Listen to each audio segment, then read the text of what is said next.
Welcome to another episode of the Building Well podcast. I'm your host, Amanda Mago, founder of Ahadi Creations, where I serve as a marketing consultant and partner for female founders, helping them push their brands forward through strategy when they need direction and implementation when they need reliable execution. I'm so glad you're here. This podcast is full of candid conversations with other female founders just like you who are sharing insights from their journeys while encouraging you to stay on yours. Let's dive in.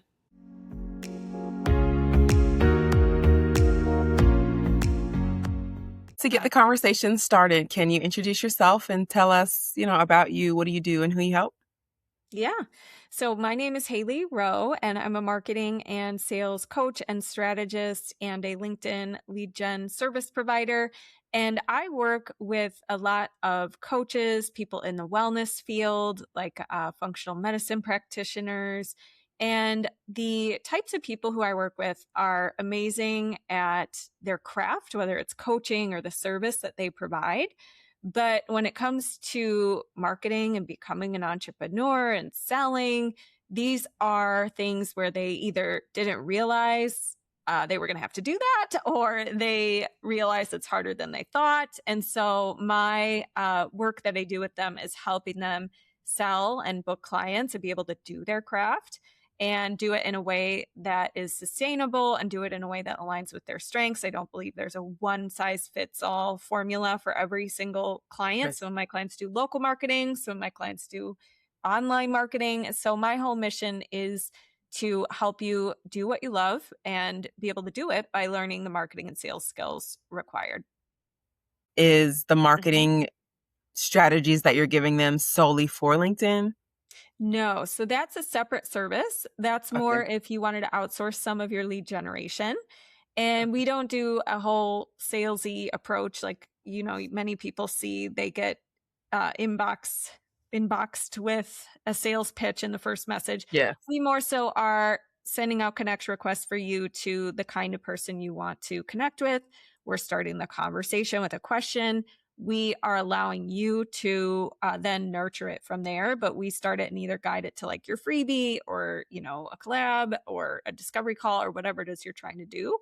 But we don't take the typical approach where it's like, let's just send a sales pitch to people. But Yes. Yeah. the reason why LinkedIn, I help clients with a variety of marketing methods, but the reason why I like LinkedIn so much is because it is a networking platform. People expect networking on that platform. It's a very direct platform.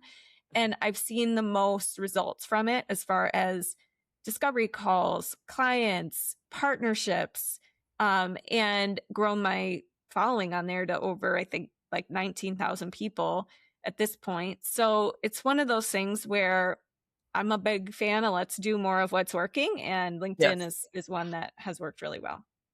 Okay. So have you found most of your people through LinkedIn? Yeah, Okay.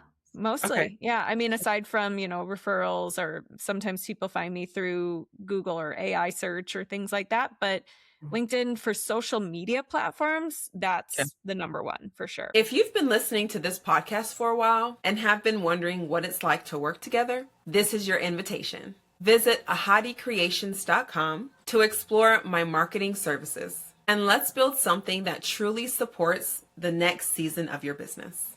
Strategy when you need direction, implementation when you need reliable execution. Okay. So outside of social media, what's the biggest bracket that's bringing you clients? I would say SEO, my podcast, and then, referral, word of mouth. Okay. Very nice. What's the name of your podcast?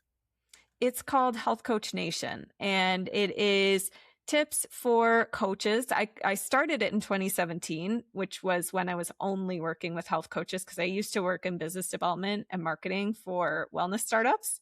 So when I first started my business, I started only working with wellness people because that was just who was in my world. Sure. And started this podcast to help with business tips, and it's kind of expanded and evolved, and we do episodes twice a week. Twice a week. Look at you. All Yeah, right. we stepped it up. We didn't I always see do you. that. Do you produce it yourself or do you hire out for production? No. Well, so I have a pretty simple process. If I was going to do a podcast, I cannot deal with it needing to be perfectly edited and in a fancy studio and all, so we use it kind of as a repurposing tool. So I go live, Okay. I take the live, we put it on the Yes. podcast, and there's very little editing involved. And I have an assistant who helps me do that and an assistant who helps with the show notes. And Okay. that's about it. Yeah. Okay. I like that. You're repurposing. You're in the marketing world anyway, but is there any marketing effort that has felt uncomfortable at first that over time you've got more comfortable with and you're glad that you did get more comfortable with? Oh, for sure. There's so many. I mean, I think that marketing, a lot of people have just like sales, people have preconceived ideas of what it needs to be. And so they put this pressure on themselves and then they don't do it because they paralyze themselves, or they do it, but they're like, oh my God, it's so bad. It's not perfect. I'm getting judged.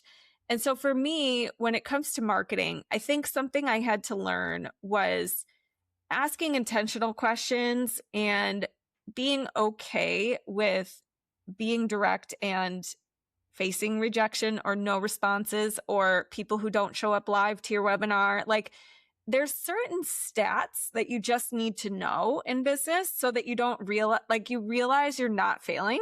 Like, Yeah. it's very easy to come into marketing and be like, okay, I'm going to do a webinar and I expect all 10 people or 20 people or 100 people who signed up to come live to stay the whole time. And, for this many people to book a discovery call. And when you just don't know, like, oh, it's not like a 30% show up rate is great. We are going to celebrate that 30% or more. Amazing. Or, 20% of people converting on your discovery calls. That's great. Many of my clients will be higher, but that's amazing, right? And, if you have a high ticket program, 2 to 3% conversion rate from your email list is amazing. So if you don't know that, you can be very like, I think it's easy to underestimate Yes. what's required and the numbers. So when I first started, even though I was in marketing and business development. So I knew a lot of these numbers going in, but then when it's your own business and you're personally attached to it and you love it and it's your heart out there, a thing I had to adjust to was kind of separating myself from the data. Like, it's not me. It's like, oh, something's going wrong in the funnel or people are dropping off in this email. And I needed to look at the data like a scientist instead of being like, oh, like that crushes my heart. That, you know what I mean? Yeah. So Nothing's wrong with you or yeah. most times your business. Sometimes it is your business, but it's not Mm-hmm. you. Yeah. Yeah. Yeah. Okay. Has your relationship with visibility changed over time with those realizations that you've come to grips Mm-hmm. with? What's Yeah. your overall relationship Mm-hmm. now with visibility? Oh my gosh. I've been actually thinking about this recently because when I first started in 2017, the coaching world was very, very different. Like, Instagram, I used to get hundreds of likes on my posts. People would engage with my stories all the time. I got clients off of Instagram a lot. And I was posting so much, and I was, maybe one week I timed myself and I was spending like 13 hours at least a week on content creation. And I was like, for that, something needs to shift because I'm not getting 13 hours worth of value Oh from my this. goodness. So I mean, it still takes a long time, but yeah, exactly. So I was like, something my relationship to visibility changed when I realized I don't really care about vanity metrics at all. I care about, am I speaking to my ideal client? Am I overcoming their concerns and objections and hesitations? And am I using social media more so to connect on a personal level with people, just like I talked about with LinkedIn, where I'm actually connecting with them in a message in networking and partnering with people to expand our social media audiences through collaboration, which is a way more effective, efficient way to do it. Right. So my time on social media has shifted. That's number one. It's now shifted to more like the personal connection building and things like that. I care less about the vanity metrics. I now get very little Instagram engagement, and I'm okay with that because it never was the thing that was like really producing an amazing results, right? And I think Instagram has changed. But the whole point is I'm not going to put my control into the algorithms. Like I'm not going to like rely on the algorithms to get clients. So Yes. I'm also not as public as I used to be. I used to share everything. And part of that I think is just when you're younger, like you just have more, you just are like bright-eyed and bushy-tailed and want to share everything. And everything's new for the first time. And now I'm kind of like, I've been doing this since 2017. Like, I don't know. And maybe that's a bad thing, but like, I'm just more private and I like, I'm pretty basic. Like, I don't want to share my entire life on social media. And now I like am in the moment and I forget to post things. I'll take a cool picture of a vacation or something. I'm like, oh, I never posted that. It's 2 years later. I guess I missed my chance. So I think I've changed in that way. Okay. Yeah. And there are shifts because, everyone's different. Everyone wants to share a different amount. Everyone's capacity to share is different also. Like you take a cool picture, I've been there and like, oh, I'm going to share this, but then your life doesn't allow you to. On another note, though, no one knows when we take pictures. So it's never too late to share. That's or have true. it as a background picture. Yeah.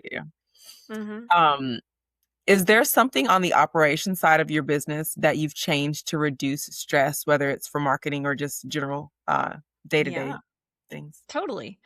There's a lot of things. So number one was we were talking about the podcast. So when I first started the podcast, I was editing out every like.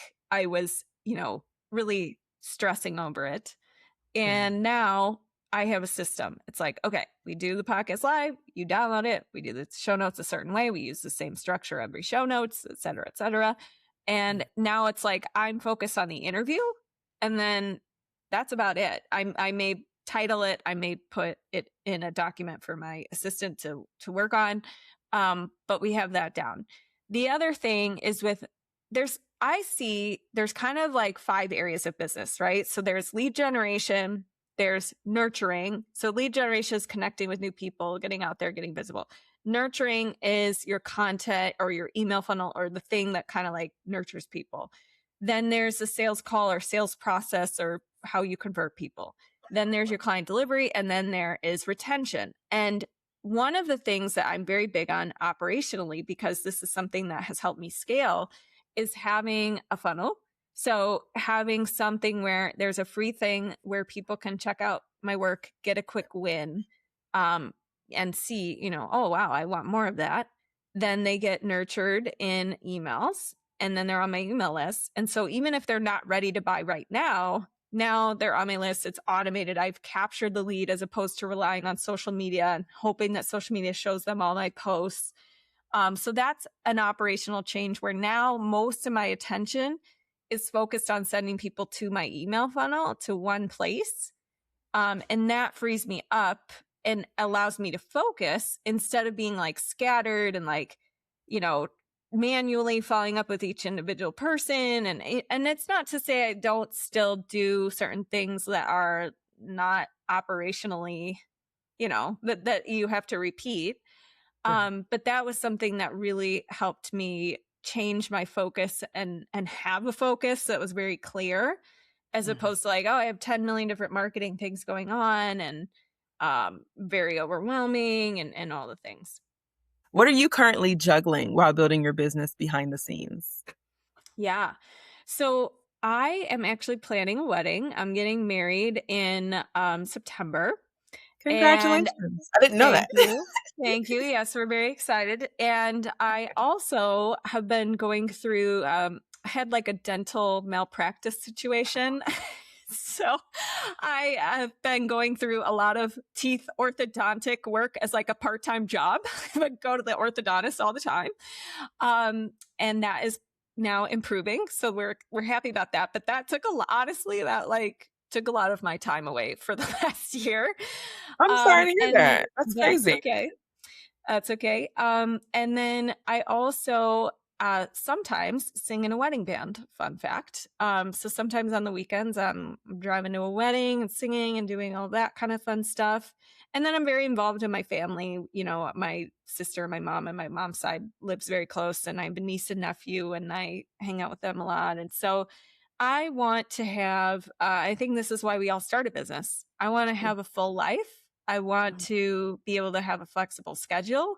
And I think it's important to, you know, find your rhythm, work when you can work. Do take your business seriously and work it, you know, put in the hours, especially when you're new. Yeah.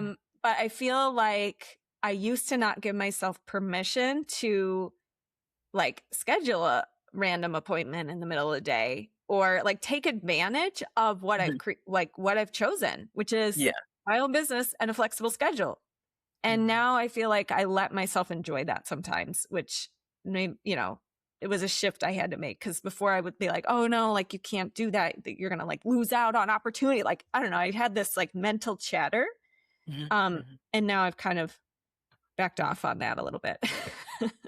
Growth usually doesn't require doing more. It requires doing the right things consistently. If you're ready for strategic marketing support, visit ahadicreations.com to learn how we can work together.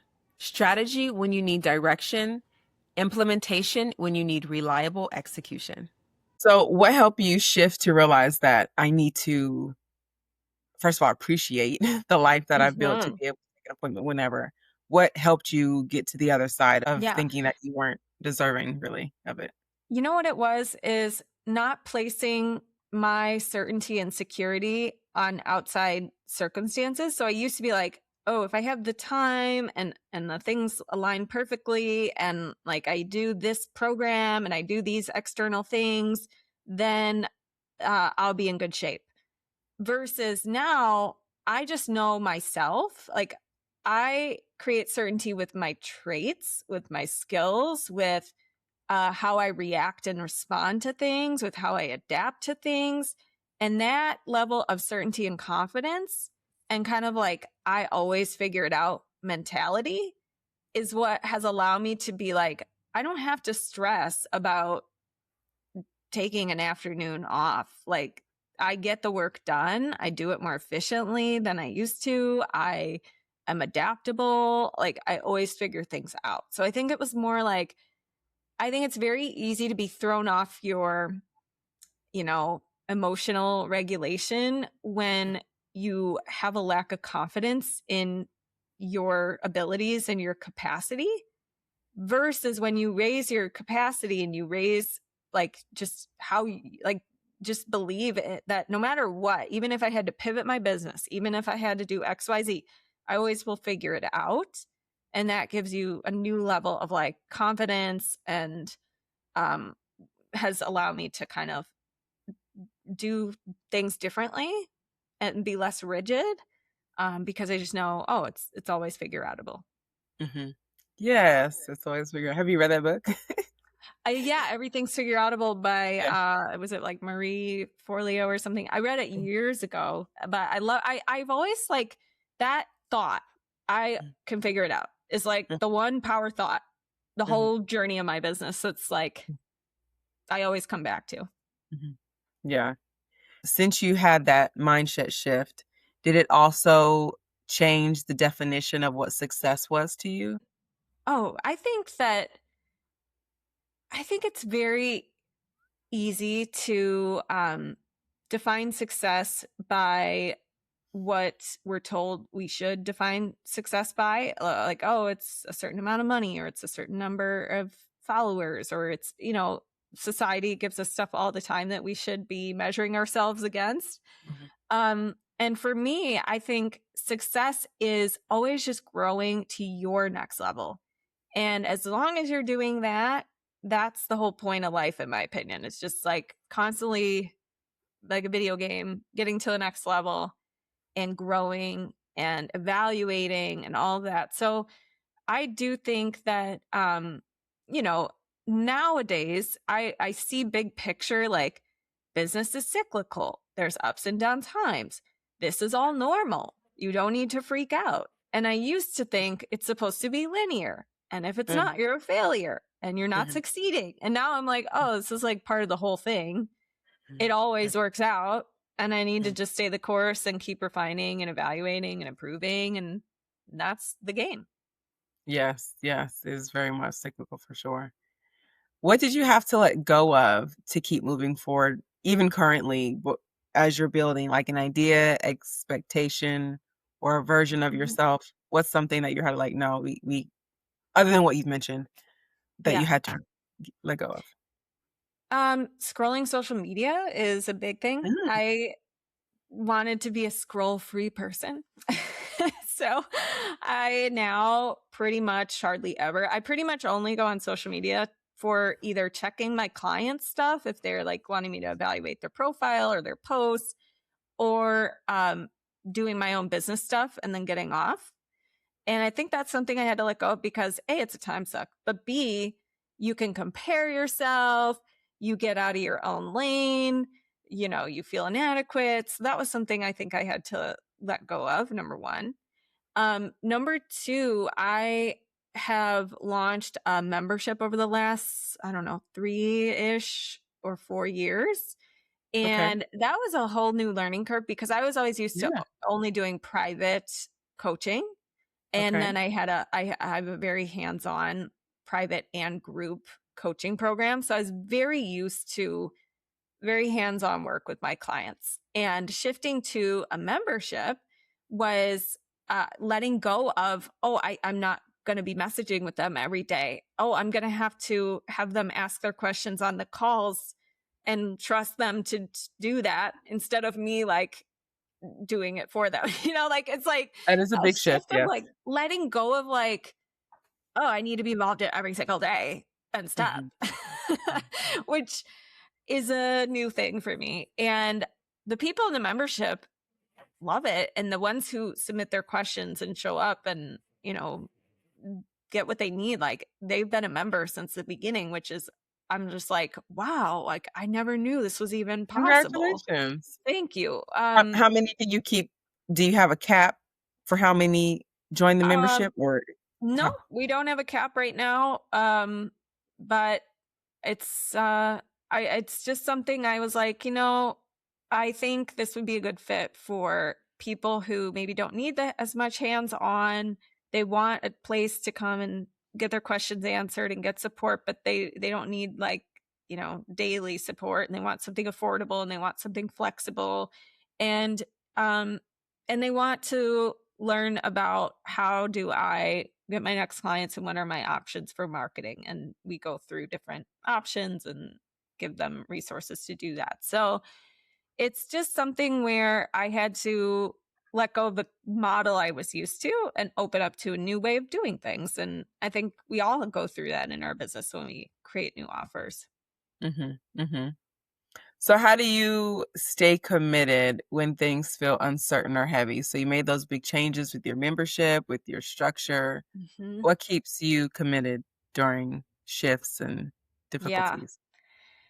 Well, number one is my clients. Like I've mentioned this before, is I have this like folder of client wins and messages I've Mm. gotten throughout the years. And whenever I'm like having a down day, I can go in there and remember like, oh yeah, this is why I'm doing this.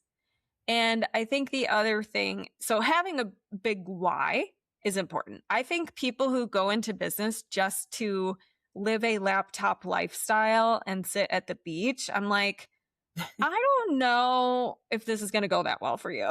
Like, I don't know if you're going to make it. If that's the reason you're going into it, Yes. yeah, I don't know.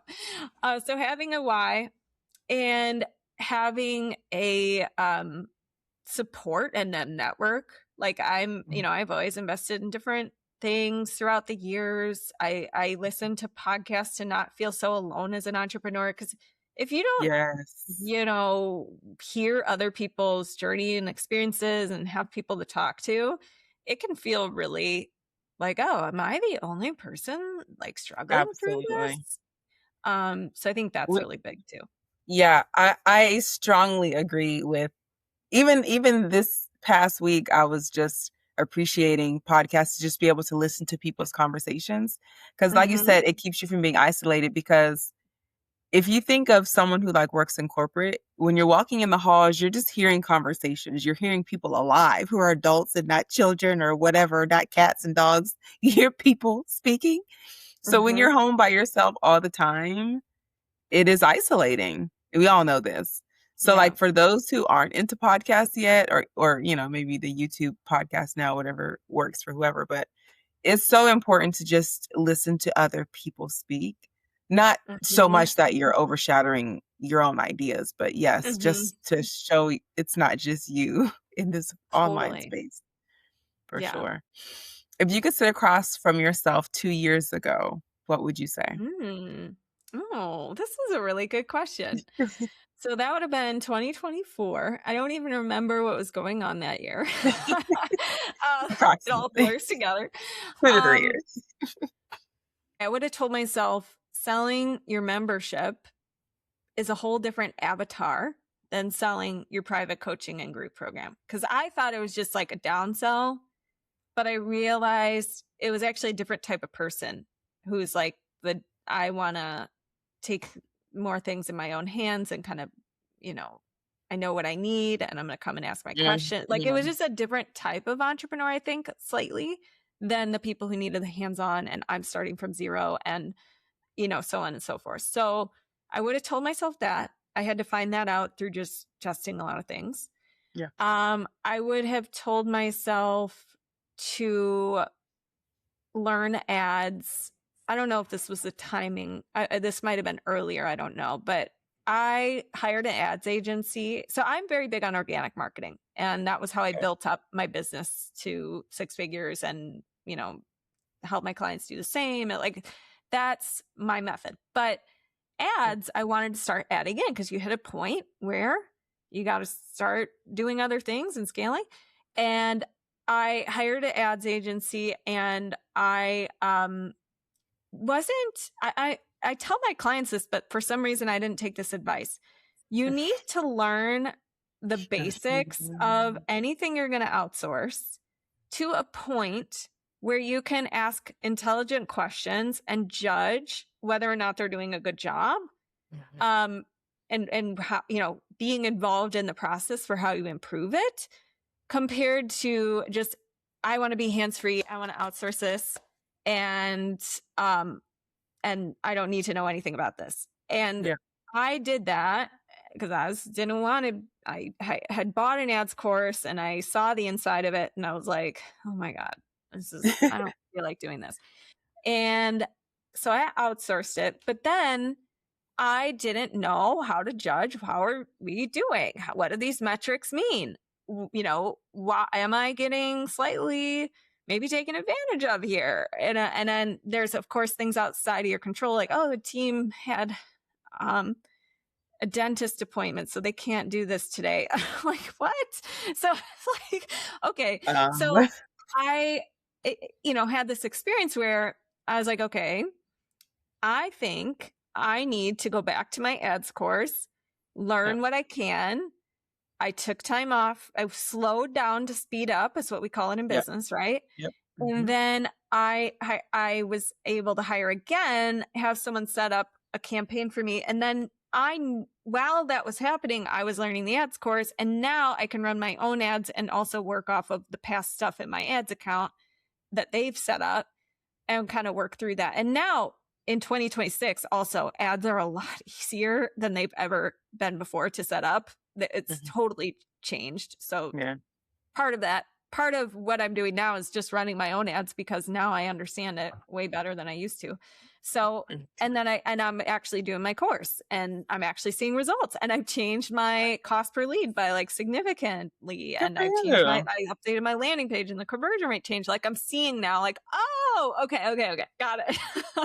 So I would have told myself that sooner. Cause I went down a bit of a rabbit hole there. Yeah. Yes, definitely learn before you delegate for sure. Mm-hmm. What encouragement have you seen that actually helps you along the way and to keep going versus what does not work for you? Intrinsic motivation. I don't know if you've ever heard of Gretchen Rubin's like 4 tendencies or something, but there's like 4 personality types, and one is like you need external accountability to do something. Another is like you are don't need that. Internally you want to do things. And I'm the kind of person who like I don't need accountability. I don't need someone to like kick me in the butt. I am very intrinsically motivated. So everything I do, and it's intrinsically motivated, sure, to like make an impact and things like that. But it's also just, I want to become the best I can be. I want to like learn new skills and develop my brain and coach myself better and to become a better coach. And so for me, it's always been intrinsic motivation. And that's not to say I plug into podcasts, I plug into external things that motivate me. And I do love that. But it's always, I think you're going to be the best off if you don't need that. And it's like a nice to have. And you're just like motivated. So I don't know if that's innate. Self-motivated. Yeah, exactly. So I don't know if that's innate. I don't know if I've trained myself to do that somehow, but I'm very lucky that I don't feel like I need external motivators. Okay. And like you mentioned earlier, you apparently like to read good reviews that you've had, so that keeps you going too. So that's Yes, good. That's yes. good. So we know as entrepreneurs, we have routines that we either intentionally create or that create themselves. So what weekly or daily life and or home systems allow you to be able to run your business with Yeah, your, great question. with, Yeah. all your responsibilities? So life and or home system. So one thing I do every week is I evaluate on the weekend. So I look back at my calendar for the week and how I spent my time. I also time myself. This is going to sound a little type A, but I use a timer app called Toggle. You're in good company. And yeah. And it sends you a weekly report of how you spent all your time. Now, I don't time like taking a shower, but I time like my work stuff and, all that kind of stuff. Like So, time audit. yeah, exactly. So I do a bit of a time audit every week and I ask like, what went well? What didn't go well? What do I want to change next week? What did I like? And I think it's really important to ask, what did I do well this week? Because sometimes I get to the end of the week and there's a bunch of stuff I wanted to get done that I didn't get done, but I forget. If I don't look at my calendar and like what happened that week, I totally forget about there was like huge things accomplished this week. So that really helps. Going back to actually to your question about how do you stay motivated, that really motivates me. Okay. Like, Got it. oh yeah, Okay. whoops, Cool. I got to acknowledge like what happened and how I'm doing this week. So that helps me kind of plan for the next week and see where I need systems. Cause sometimes I'll see, oh my God, I like wasted so much time doing XYZ and I need to figure that out.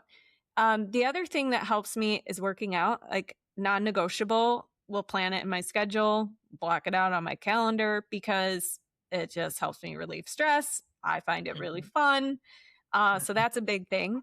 And then in my business, I would say I actually changed from doing like, I'm not somebody who does, I do webinars and stuff, but I don't do like super stressful live launches. Like, oh, every quarter I do one webinar and that's my one chance to sell and get clients. And if I don't do it then I'm closed. I don't roll that way. I find it easier to do like my weekly basics for marketing and just have my regular discovery calls. And yes, I may have webinars sometimes that are including an extra bonus or, having a special discount or something like that, but I don't plan my business that way. I'm more like, I want to just do the weekly things that work long term, instead of like these super stressful launches. So that's a routine. I guess you'd call it more just like that's my business model, but um, that is something that I do. Okay. Okay. Do you also have a morning routine that because some people like dedicated to their morning Yes. routine? So I used to have like I used to be really rigid about it. Now, some mornings I love to just get up and get straight to work with my coffee. But if I do have a morning routine, what it is usually it's time. If I didn't do it the night before, it's time blocking my day, looking ahead at what I need to do, doing a little bit of journaling. So like I'll have like a theme each month. This month is creating new beliefs. And so I'll journal on my new beliefs I want to form and coach myself a little bit on that, or anything I need to clean out of my head. I'll do that and then you only take, I don't take an hour to journal or anything, but just something quick, maybe one prompt. And then I do track my habits. So like I'll look at my little habit tracker thing. I'll fill out what I did yesterday. And that's pretty much my morning routine. So it's pretty basic. Yeah, you're reminding me because I wanted to redo my habit tracker. So this is a reminder for me to do that, because when you have so much going on, they still work. Like whether it's a piece of paper list on the phone somewhere, just I love it. Actually, I should have said that when you said what motivates you. I guess that's external, but like tracking stuff. Oh, I love that so much. Okay. Clearly. That's cute. Yes. Yes. Tracking is good. Yeah. And that's a good reminder, because last year I had started with the habit tracker. I printed it and put it on my fridge because I'm in there. I live in my kitchen. But I got away from it and I need to redo it. So yeah, it's good to reevaluate what we're doing to know how to improve. Like I heard a quote recently that is now one of my favorites. It's standardized to optimize. Ooh. It's so good. So if nothing is standard, you can't make it better. If something's not routine already, you can't make it. So just get started and then you make it better as you go. Standardize to optimize. So I love that. And I carry that with my routines. Brilliant. Yeah. And some months with the tracking, like some months there are more days I don't do the thing than I wanted to. And I think this was a big shift. I used to like be all or nothing. And so I like wouldn't track the bad days. And now I just track everything all the time. And even in the bad seasons, and I don't beat myself up anymore if it's like, oh, I didn't hit it every day. It's more like, what's going on, girl? Like, why are you skipping so many days? And more exploring it. Because otherwise, I think people avoid tracking because they're like, oh, I'm going to beat myself up if I'm not perfect. Are you resting more, resting less in your I have always been very into self-care, and like I will not do like an all-nighter or anything like lacking complete sleep so of course I have days where it's like less than I'd like or whatever, but I've always just been pretty consistent with like, you need to take care of yourself so you don't burn out. I don't think I've had seasons in my business where I'm like less into it, I guess, or less excited about it. But I've never really been like, oh, I've hit burnout because I just am like, no, like you need the basics of like sleep, exercise, and not burning yourself to the ground. So not really. It's been kind of consistent. Okay. Where are you choosing peace over pressure currently? So you mentioned you stopped scrolling. That definitely brings peace over pressure comparison. Are there any other areas? Oh, this is a very good question. I have several big projects that I want to work on that are kind of all competing with each other. And it's like, I want to do my ads course. I'm redesigning some of my modules in my inner circle. I'm trying to go through and audit some of my older funnels that really need to be updated. Like I just have these things, and I was noticing myself doing this pressure thing of like, I have to get to every one of them every day a little bit. And if I don't, like I'm doing it wrong. And I'm trying to choose peace in that I am going to focus on what are the top priorities for the day. I'm going to maybe batch and be okay with like maybe one week it's really focused on the module updates. Maybe another week it's really focused on the ad stuff. So I think I had to change my approach because it wasn't working. Like I was just like, oh, I'm never getting to these things. And then I was not moving forward versus like choosing peace of like, let's see how this all unfolds. Let's let go of this rigid timeline and let's make sure we're just doing some of these things, even if it's not all of them every day. Like, let's just move it forward instead of it needing to happen a certain way. Yes, I appreciate you sharing that. Yes, because entrepreneurs will always have a list of things we want to do. And normally we get better work when we're focused on one thing anyway. So that's good. You were like, okay, let's just batch, do one thing, work on it well, and then move on to the next thing. So yeah, you choosing just to do one thing at a time. But yeah, that's challenging too when you have a lot to do. Yeah. And you just brought up, I just thought of another one. I'm a very I guess I'm a little bit of a people pleaser, and I have always done a lot of collaborations with people, and I love that, and it works for me. It's a great part of my business, but I am realizing what partnerships typically go best, and which ones typically don't go don't just yield that much results and things like that. And so I'm facing a time where I have to start in the beginning of your business. I think you want to be a person who says yes to everything. Then as your time gets more limited and you're working with more clients and you're going to have to reach a point where you have to be a little more discerning. And I think I was feeling pressure to say yes to everything and everyone. And now I'm like trying to choose peace of like, maybe I'm going to let that one go. Like maybe I don't need to have all these podcast guests right now. I need to do more solo episodes. Like I just am, and that's like hard for me because it's a part of it's a habit. Like I'm just used to doing a lot of collabs all at the same time. And I'm used to these networking chats and all that, but I've started to be like, it's okay to cancel one if you need time to allocate to something more important. It's okay to like put that on pause for a season versus in the past, I would have told myself, no, say yes to every opportunity. Yeah. So that's been a shift. Yeah, that takes time to shift to that for sure. What's one thing that you would tell the listener who's trying to juggle life but stay the course with entrepreneurship? Oh, yeah. Well, I think the most important thing is what is the next logical step and focusing on your next step and making it work within your life. So for me, sometimes when I'm in the waiting room at the dentist or I am traveling and I'm at the airport, like I know certain tasks that are really valuable with my time when I'm sitting at home on the computer. And I know tasks that are valuable I could do when I'm sitting at the airport waiting to get on the flight. And I think when you have a full life like that and you're juggling things, you're going to have to start to learn that about yourself and how you work best and be disciplined in, I'm not going to do these stupid, easy tasks when I'm home and at my computer and it's quiet and my kids are at school. I'm going to do the really hard tasks right now because this is the best time to do it. And then I'm going to save those dumb, easy tasks for when I'm like at the airport sitting there. Right.